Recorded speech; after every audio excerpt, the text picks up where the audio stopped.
ரொம்ப இவ்வளோ தூரம் தீ பிடிச்சிச்சு. கொஞ்சம் உள்ளே தள்ளிடும். பயங்கரமாக தீ எரியுது. இதை ஒரு அடுப்பு கம்மி பண்ணலாம்னு நினைக்கிறேன்.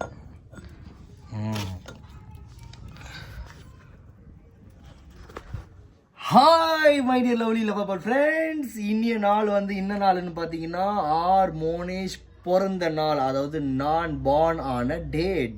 Today is my birthday, December 28, 1999. So இந்த நாள் இனிய நாளாகவும் திருநாளாகவும் புது நாளாக இருக்கணும் தான் நான் எப்பவுமே வேண்டிப்பேன்.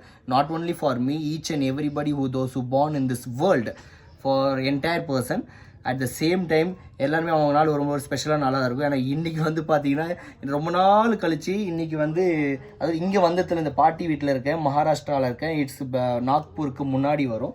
ஸோ நான் குளிக்கிறதுக்காக நானே காலையில் எழுந்து இப்போ 7 மணி ஆகுது உட்காந்து இப்போ நான் வந்து சுடு தண்ணி வச்சிட்ருக்கேன். இங்கெல்லாம் வெயில் செம சீக்கிரமாக வந்துடும். சரி, ஏன்னா குளிரும் அதிகம் இல்லையா, அதனால சுடு தண்ணி வச்சிட்ருக்கேன். நம்ப மாட்டீங்க, என் ஃப்ரெண்ட்ஸ் நினைப்பாங்க மோனிஷ் பிறந்தாலும் அதுமா ஜாலியாக இருக்கான்ப்பா, என்ஜாய் பண்ணுறப்பா அப்படின்னு. பட் எனக்கு தான் தெரியும், இங்கே அடுப்பு ஏரியில் அனலில் வெந்துட்டு இருக்கேன் பாருங்க. தெரியுதா? இது மட்டும் இல்லாமல் இது எதுக்கு போட்டிருக்கேன் தெரியுமா? கண்ணாடி, அந்த புகை வரும் இல்லையா, அப்போது கண்ணில் படாமல் இருக்குது. நிறைய பேர் என்ன பண்ணுறாங்கன்னா அப்படியே அந்த கண்ணில் அப்படியே வேவுது இப்படிலாம் பண்ணுறாங்க. நம்ம தான் மூளையை கொஞ்சம் யூஸ் பண்ணி கண்ணாடி இருக்குது, அது ஏன் இதுக்கு யூஸ் பண்ணக்கூடாதுன்னு இப்போ இந்த கண்ணாடி நான் போட்டிருக்கேன் இல்லையா, இதனால் எனக்கு கண்ணில் வந்து அந்த புகை வராது. ஸோ இது ரொம்ப யூஸ்ஃபுல்லாக இருக்கும். இது தெரியும், ஃபுல்லாங்கோல் உங்களுக்கு வந்து ஊதாங்கோல்னு சொல்லுவாங்க, ஊதாங்கோல். இப்போ ஊதுறோம் பாருங்கள்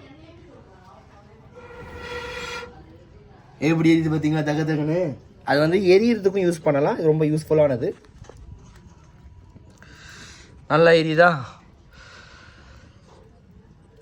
ஓகே, அடுத்து நான் என்ன பண்ணுறேன்னு அடுத்த பிளான் உங்களுக்கு சொல்கிறேன். Okay bye. ஏன்னா எரியுது, இந்த ஸ்கின்னில் முடியெல்லாம் போச்சுன்னு செம சூடாக இருக்குது. ஓகே, நான் இப்போ செல்ஃபோன் கிட்டே கொண்டு போக முடியாது இல்லையா, அதனால தான் சொல்கிறேன்.